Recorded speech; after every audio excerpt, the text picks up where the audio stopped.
Thank you OP Singh sir, Jha sir, Balani sir, Singh sir. इस तरह का होम कमिंग घर वापसी से मेरी, मैं 2004 में सिलेक्ट हुआ था और मैं फाउंडेशन बैच का स्टूडेंट हूँ जी आजा से। तो फाउंडेशन बैच, शायद आप लोगों में से कुछ लोग फाउंडेशन बैच से होंगे।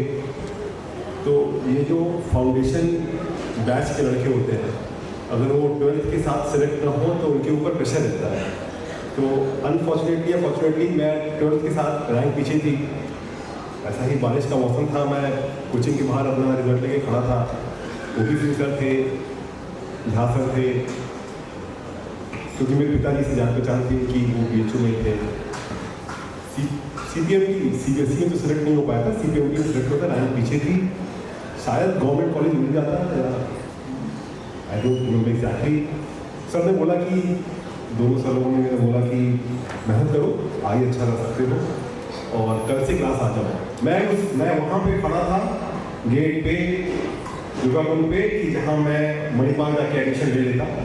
अच्छा इंस्टीट्यूट है, लेकिन पिताजी जो कि BHU में प्रोफेसर हैं, उस समय मणिपाल की पढ़ाई महंगी होती है थोड़ी सी।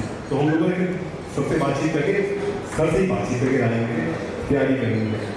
एक साथ तैयारी की, शुरू में नंबर अच्छे आए, कॉन्फिडेंस बढ़ा, नंबर कम हुआ, सर से डांट खाई और अंत में गियर फिर जो फोर्थ गियर है वो लगा दिया। अच्छा, हम लोग क्लास बहुत 400 बच्चे पढ़ते थे 12th के बाद। तो हम लोग ओपी सिंह सर सवाल अभी आज भी मुझे याद है, हाइड्रोजन बॉन्ड और SN1 SN2 E1 E2 आप लोग को भी सब पता होगा। तो कोशिश करता हूँ छूटने की, छूट जाओ, लेकिन सर का स्टाइल है, सर से कोई बच नहीं सकता है, ये बात आप लोग मान के चलिए। और सर लाइफ कोच हैं, यहाँ झा सर बैठे हैं, ओपी सिंह सर बैठे हैं, ये लोग लाइफ कोच हैं। लाइफ कोच मतलब पढ़ाई के अलावा आपको सोशली कैसे बिहेव करना है, घर पे और सोसाइटी में। माँ पेरेंट्स, घर पे कैसे बिहेव करना है, सोसाइटी में कैसे बिहेव करना है। अगर आपने इनकी बात को गांठ बांध दिया तो ये life will be transform and for ever. तो सर से छुपने की कोशिश की, सर ने पकड़ लिया, काफ़ी डांट लगाई 1-2 बार। थोड़ा सा क्लास के सामने बेइज्जती होती थी और हम लोगों के नंबर टेस्ट में अच्छा करते, लेकिन अब वो मेन दिन एग्जाम में दिक्कत हुई, सबके साथ होती है। ठीक है, वो निकल गया, रैंक आ गई, एडमिशन हो गया। अब कुछ एक मुद्दे के बाद 2-3 चीज़ें जो माई यंगर कलीग्स आप लोग ज्वाइन कर रहे हैं मेडिकल कॉलेज में बहुत सारे शहरों के बहुत सारे अलग अलग लोग आएंगे, बहुत सारे सामाजिक परिवेश एक साथ आपस में मिलेंगे। Tier 1 सिटी से भी लोग आएंगे, आपके नीचे वाले ग्रामीण परिवेश से भी लोग आएंगे। तो सबसे पहली चीज़ है कि जो सर लोगों ने आपको पढ़ाया सिखाया है, जो मेथड ऑफ सक्सेस है, उसको नहीं भूलना है। और वो क्या है? There is no shortcut to success. कोई शॉर्टकट नहीं है, कोई भी नहीं। जैसे कोचिंग में नहीं था, स्कूल में नहीं था, वैसे first of anatomy, physiology, biochemistry, चलिए एनाटॉमी समझ में नहीं आएगा, वो कनिंघम मैनुअल और BD चॉइस का भी चलती होगी, आप लोग अभी बुक ले लेंगे।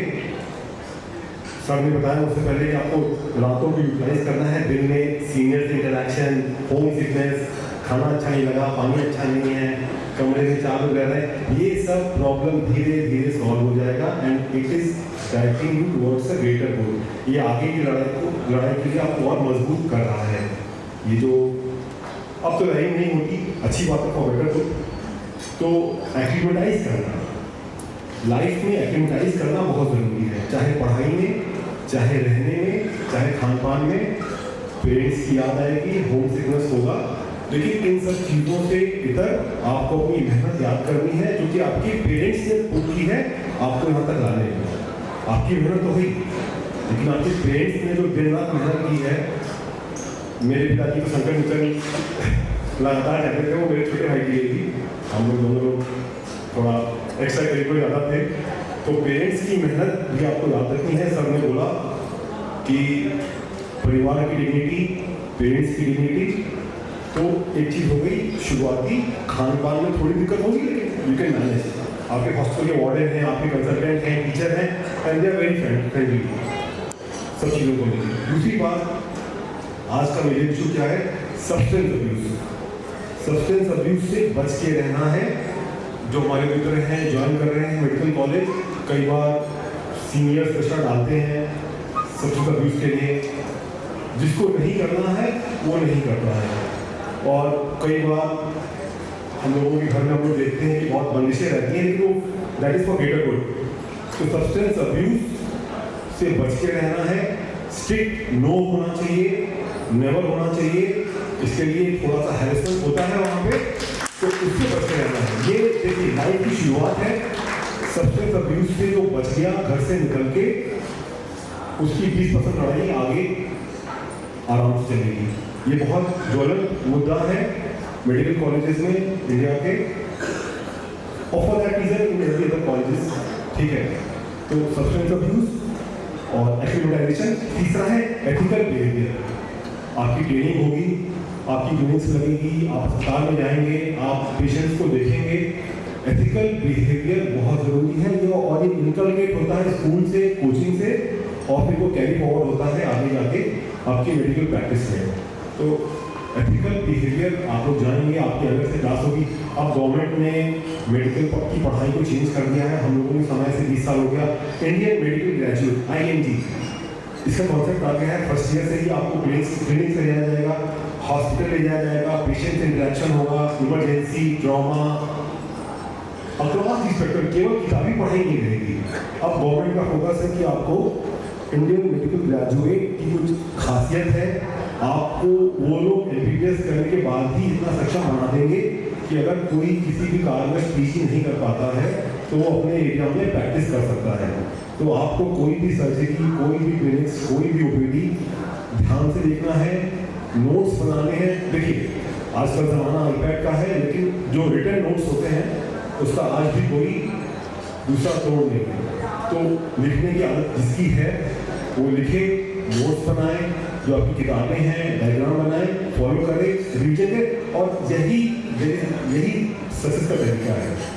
अपना गोल निर्धारित करिएगा कि आपको जैसे जैसे आप first year, second year, pre final, final year, internship, pre final में आते आते आपको एक अंदाजा लग जाता है कि आपको सर्जिकल फील्ड में जाना है कि मेडिसिन फील्ड में जाना है। और गोल डिफाइंड स्टडी दिमाग में होना चाहिए। PG की पढ़ाई सेकेंड ईयर के अंत से शुरू करनी ही पड़ेगी। इसके लिए कोई टेंशन की बात नहीं। आजकल बहुत सारे ऐप्स हैं, आपको कहीं जाने की जरूरत नहीं है, आपको एक सब्सक्रिप्शन लेना है। कई यूनिवर्सिटी खुद भी देती हैं। और पोस्ट ग्रेजुएट और सुपर स्पेशलिटी, ये दोनों सर ने बताया कि सीटें कम होती जाएंगी। कोई बात नहीं, सीटें कम होंगी, लेकिन आपको जो अपनी मेहनत सक्सेस की है, सक्सेस मिली है, इसी पे आप बिल्ड ऑन करेंगे तो आपको आगे पोस्ट ग्रेजुएशन और सुपर स्पेशलिटी मिल जाएगा। और भविष्य में उसके बिना दूसरा कोई रास्ता नहीं है। अगर आपको Tier 1 सिटी में प्रैक्टिस करनी है तो पोस्ट ग्रेजुएशन सुपर स्पेशलिटी बहुत ज़रूरी है। लेकिन पहला पहला है MBBS अच्छे से पास करना है। अटेंडेंस, हॉस्टल का बिहेवियर, एक्टिविटाइजेशन, माँ बाप से रेगुलरली बात करनी है। वहाँ जाकर ऐसा नहीं कि घर को भूल गए। आप जब भी प्रॉब्लम में पढ़ेंगे पेरेंट्स को फोन करेंगे, तो पेरेंट्स पिलर है अभी भी, आगे भी और फ्यूचर के लिए भी। तो उनसे बात करना है, सर का नंबर लेके रखिएगा। और JRS ने जो सिखाया है मेहनत करना, और कोई भी प्रॉब्लम है तो प्रॉब्लम सॉल्व करने का 2 तरीका है। हेड ऑन कोलिजन होता है, आप सब कुछ, जैसे फिजिक्स अच्छी नहीं थी मेरी, सर ने बताया कि ये टॉपिक से अच्छे नहीं हो, थर्मोडायनामिक्स अच्छा है वो पढ़ लो, वेक्टर अच्छा नहीं है। तो प्रॉब्लम सॉल्व करने का सबका तरीका अलग अलग होता है। हेड ऑन कोलिजन की बजाय आप सर्कमवेंट कर सकते हैं उसको। पढ़ाई भी वैसे ही करनी है, कोई चीज़ अच्छी लग रही है उसको अच्छा पढ़ लिया, कोई चीज़ उसकी समझ में नहीं आ रही तो ठीक है, उसमें पास होने लायक तक का नंबर आना चाहिए, नहीं उसको चैप्टर का चैप्टर छोड़ दिया। तो अच्छे से पढ़ाई करिए, स्वास्थ्य का ध्यान रखिए, कसरत करिए, फिजिकल एक्टिविटी बहुत ज़रूरी है, खाने पीने पर ध्यान देना है। सब्सटेंस, मैं रिपीट करता हूँ, सब्सटेंस अब्यूज से बच के रहना है। And I wish you luck. धीरे धीरे करके ये किस्ती आगे निकल जाएगी और एक दिन ऐसा होगा कि मेरी तरह आप भी यहाँ पे आएंगे और होपफुली सर के साथ बैठेंगे। Thank you.